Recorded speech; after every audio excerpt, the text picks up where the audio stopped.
கர்த்தருடைய பரிசுத்த நாமத்துக்கு மகிமை உண்டாவதாக. இந்த நாளிலும் உங்களுக்கான வேத வார்த்தைக்கு நேராய் அன்போடு கூட அழைக்கிறோம். இந்த நாளிலும் தியானத்துக்கென்று சங்கீதங்களின் புத்தகம் 5ஆம் அதிகாரம் 7வது வசனம்.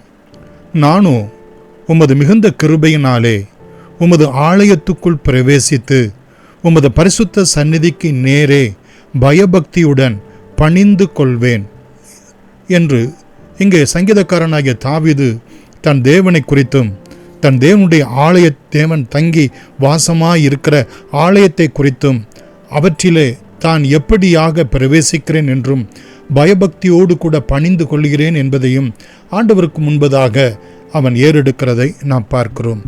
பிரியமானவர்களே, தேவ சமூகத்துக்கு நாம் செல்வது என்பது நம்முடைய சுய மெரிட்டினாலே அல்ல, நம்முடைய சுய தகுதியினால் அல்ல, தேவனுடைய அளவற்ற கிருபையினால் மாத்திரம் நாம் தேவ சமூகத்துக்கு செல்ல முடியும். இரண்டாவதாக, அவருடைய சமூகம் பயபக்திக்கு உரியது, பரிசுத்தத்திற்கு உரியது. அங்கே நாம் பயத்துடனும் பக்தியுடனும் கூட பணிந்து கொள்ள வேண்டும். யாருடைய கட்டாயத்தின் பேரிலும் அல்ல, நம்மை நாமே தாழ்த்தி அவருடைய பரிசுத்த சன்னிதானத்துக்கு முன்பதாக ஆராதனைகளை, துதிகளை, ஸ்தோத்திரங்களை, நன்றி அறிதலை ஏறெடுக்க வேண்டியதாய் இருக்கிறது. தரை மட்டுமாய் நம்மை தாழ்த்தி அவருடைய பரிசுத்த சமூகத்தை நாம் நோக்கி பார்க்க வேண்டியதாய் இருக்கிறது. பிரியமானவர்களே, அவருடைய ஆலயத்துக்குள் நாம் பிரவேசிப்பது என்பது அவருடைய அளவற்ற கிருபை, அவருடைய அளவற்ற இரக்கம், தயவு, இவைகளினால் மாத்திரம்தான் நாம் தேவ சமூகத்துக்குள் செல்ல முடிகிறதா இருக்கிறது.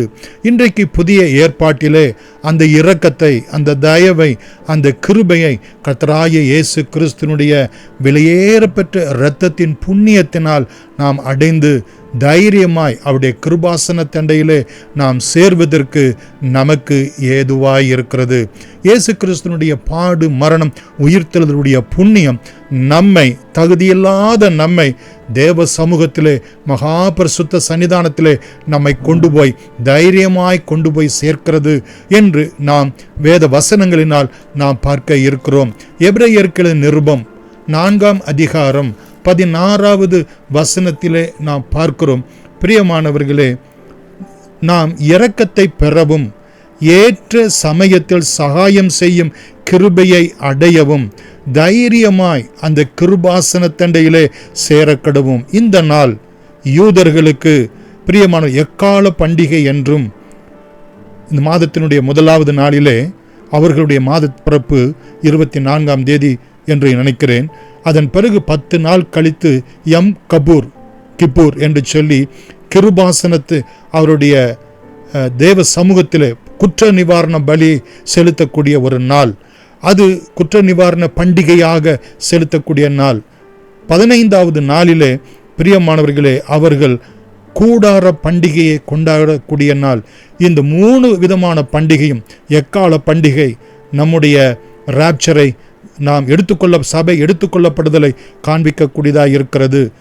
கபூர் அல்லது குற்ற நிவாரண பாவ நிவாரண நாள் அல்லது பண்டிகை என்பது இஸ்ரவேலுடைய கண்கள் திறக்கப்படுகிற ஒரு நாள். இயேசுவாகிய மேசியா தான் நம்முடைய பாவங்களுக்காக சிலுவையிலே இரத்தம் சிந்தினார் என்று அவரிடத்திலே கிட்டி சேருகிற ஒரு நாள். பிரியமானவர்களே, 15வது நாளிலே நாம் பார்ப்போம் என்று சொன்னால், யூதர்களுடைய இந்த முதலாவது வருஷ பிறப்பிலே பார்ப்போம் என்று சொன்னால் 15வது நாள் இயேசு கிறிஸ்து அவர்களை நீதியாய் அரசாள போகிற பிரியமானவர்களே 1000 வருட அரசாட்சியினுடைய ஆரம்ப நாளாக இருக்க போகிறது. கர்த்தருக்கு ஸ்தோத்திரம். நமக்கோ இந்த தேவனுடைய கிருபாசன தண்டையிலே இயேசு கிறிஸ்துனுடைய வெளியேற பெற்ற இரத்தம் கிருபையாய் அவருடைய சமூகத்திலே கண்டு அடைவும், அவர் இரத்தத்தின் புண்ணியத்தை பெற்றுக்கொள்ளவும், அவருடைய நீதியிலே வாசம் பண்ணவும். பிரியமானவர்களே, இந்த 3 விதமான பண்டிகையும் நமக்குள்ளாக கலந்து காணப்படுகிறது. நாம் ஒன்றை நாம் எதிர்பார்த்து கொண்டிருக்கிறோம், அந்த எக்கால பண்டிகை. இயேசு கிறிஸ்துவனுடைய வருகையிலே கடைசி எக்காலம் தொனிக்கும் போது நாம் அவருடைய வருகையிலே நாம் மத்திய ஆகாயத்திலே அவருக்கு எதிர்கொண்டு போக சபை எடுத்துக்கொள்ளப்பட இருக்கிறது. இன்றைக்கு அவருடைய கிருபாசன தண்டையிலே கிட்டி சேர்வதற்கு அவருடைய இரத்தம் கிபுராக பிரியமானவர்களே, குற்ற நிவாரண நாளாக நமக்கு புண்ணியமாய் விளங்குகிறது.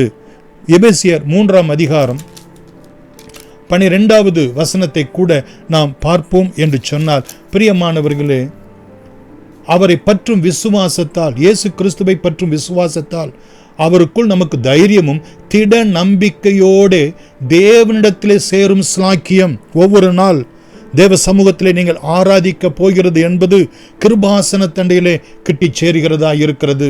பிரியமானவர்களே, நாம் தேவனிடத்திலே சேரக்கூடிய ஒரு ஸ்லாக்கியம், ரெக்கன்சிலியேஷன், அவரோடு கூட ஒப்புரவாகிற ஒரு பாக்கியம் நமக்கு உண்டாகிறது. மாத்திரமல்ல, சங்கீதம் 138ஆம் அதிகாரம் 2வது வசனத்திலே நாம் பார்ப்போம் என்று சொன்னால், உம்முடைய பரிசுத்த ஆலயத்துக்கு நேராக நான் பணிந்து உமது கிருபையின் நிமித்தமும் உமது உண்மையின் நிமித்தமும் உமது நாமத்தை துதிப்பேன். உமது சகல பிரஸ்தாபத்தை பார்க்கிலும் உமது வார்த்தையை நீர் மகிமைப்படுத்தி இருக்கிறீர்.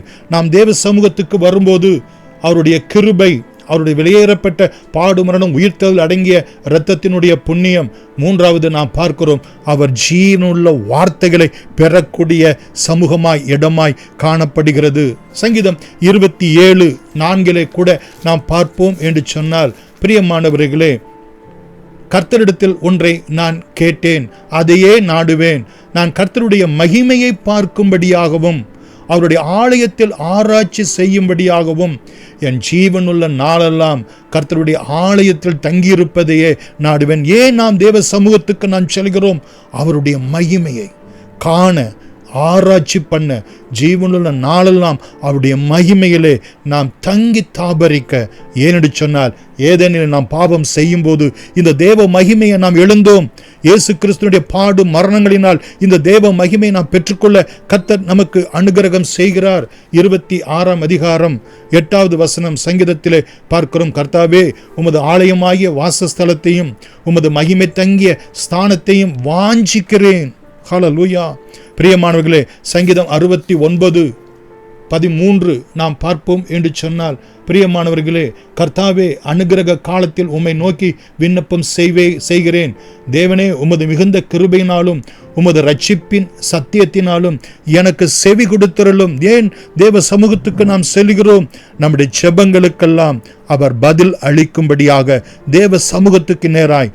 மாத்திரமல்ல, சங்கீதம் 100வது சங்கீதம் 4வது வசனத்தை நாம் பார்ப்போம் என்று சொன்னால், பிரியமானவர்களே, கர்த்தர் நல்லவர், அவர் வாசல்களிலே துதியோடும் அவர் பிரகாரங்களிலே புகழ்ச்சியோடும் பிரவேசித்து. நாம் தேவ சமூகத்துக்கு போவது நமக்கு புகழ்ச்சி, நமக்கு மேன்மை, நமக்கு மகிமை. அதுதான் நம்முடைய ஸ்லாக்கியம், பாக்கியம். அவரை துதித்து அவருடைய நாமத்தை ஸ்தோத்தரிக்க போகிறேன். தேங்க்ஸ் கிவிங் ஏறெடுக்க போகிறேன். ஹல்லேலூயா. அவரை நான் போற்றப் போகிறேன். மாத்திரமல்ல, சங்கீதம் 116:17 முதல் 19 வரைக்குள்ள வசனங்களிலே நாம் பார்ப்போம் என்று சொன்னால், பிரியமானவர்களே, கர்த்தாவே, நான் உமது அடியேன், நான் உமக்கு ஸ்தோத்திர பலியை செலுத்தி கர்த்தருடைய நாமத்தை தொழுது கொள்ளுவேன். நான் கர்த்தருக்கு செய்த பொருத்தனைகளை அவருடைய ஜனங்கள் எல்லாருக்கும் முன்பாக நிறைவேற்றுவேன். எதற்காக தேவ சமூகத்துக்கு நாம் செல்கிறோமா? ஸ்தோத்திர பலிகளை, பிரியமானவர்கள், நம்முடைய பொருத்தனைகளை தேவ சமூகத்திலே ஏறெடுக்கும்படியாக. கர்த்தருடைய பரிசுத்த நாமத்துக்கு மகிமை உண்டாவதாக. யோவான் 4:24 ஆவியோடு கூட உண்மையோடு கூட நாம் பிதாவாகிய தேவனை தொழுது கொள்ள வேண்டும். அவர் நமக்கு ஆலயமாக. யோவான் 2ஆம் அதிகாரம் 19 முதல் 21 வரைக்கும் கிறிஸ்து இயேசுவே நம்முடைய ஆலயமாக. எபேசியர் 2ஆம் அதிகாரம் 18 முதல் 22 மட்டுமாக. பிரியமானவர்களே, அவரே நமக்கு அஸ்திபாரமாக அந்த ஆலயத்தின் மேல் நாம் கட்டப்படுகிறவர்களாய், கர்த்தருடைய ஆலயமாய் நாமே கட்டப்படுகிறவர்களாக ஆவியானவர், பிதாவாகிய தேவன், குமாரனாகிய தேவன் வந்து வாசம் பண்ணுகிறவராய், அதில் எல்லாவற்றுக்கும் திருஷ்டாந்தமாய் பிரியமானவர்களே அவருடைய பரிசுத்த சந்நிதி, பிரியமானவர்களே அவருடைய ஆலயம் என்று சொல்லி நாம் இந்த கர்த்தருடைய நாளிலே நாம் தேவ சமூகத்திலே குடும்பத்தோடு கூட பயத்துடன் பக்தியுடன் கூட பணிந்து கொள்ள ஆண்டுடைய சமூகத்திலே நம்மை ஒப்பு கொடுப்போம். கர்த்தர் நம்மை மகிமையாய் ஆசீர்வதித்து ஆசீர்வாதமாக்குவாராக. ஆமேன். God bless you.